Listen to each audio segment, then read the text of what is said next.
Je n'ai pas eu un père fortuné.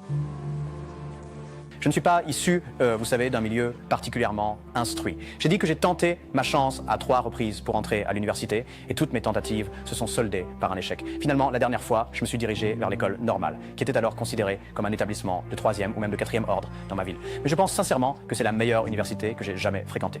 C'est bien meilleur que Harvard et Wharton. J'ai postulé à Harvard à 10 reprises.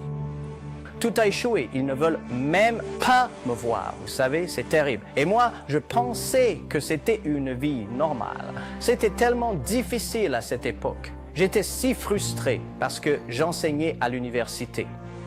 Mon salaire était de 10 $ par mois. Ce n'était pas facile, mais je croyais que quelque chose, oui, quelque chose m'attendait là-bas et que je devais travailler très dur pour faire mes preuves.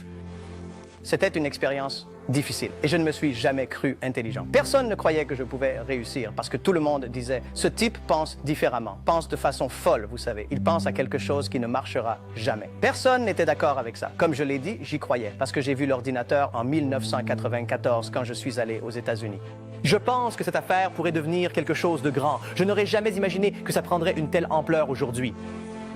Honnêtement, les gens disent que vous êtes intelligent, que vous avez une grande vision. J'ai la chance de connaître un grand nombre de personnalités célèbres. Bill Gates, Warren Buffett, Jack Welch, Larry Page, Mark Zuckerberg. J'aurais aimé partager avec vous la différence fondamentale entre ces individus et les autres. Ils sont invariablement optimistes pour l'avenir.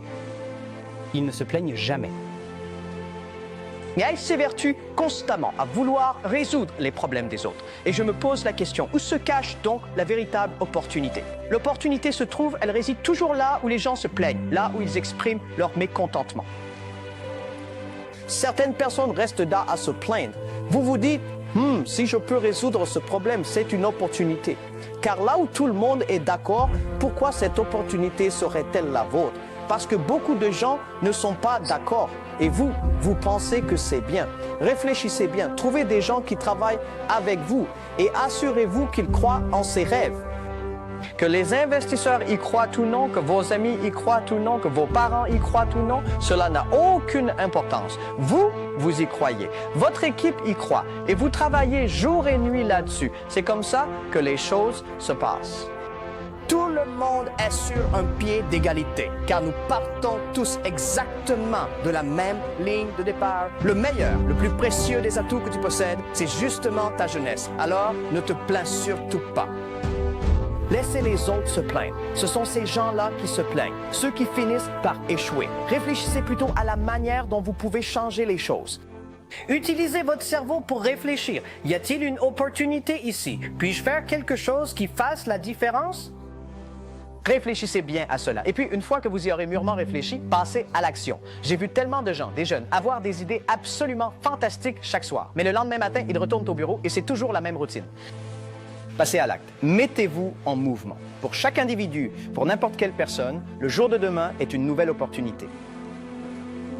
Mais il est indispensable de travailler très dur, n'est-ce pas? Soit on travaille pour les autres, soit on travaille pour soi-même. Et je choisis la voie de travailler pour moi-même.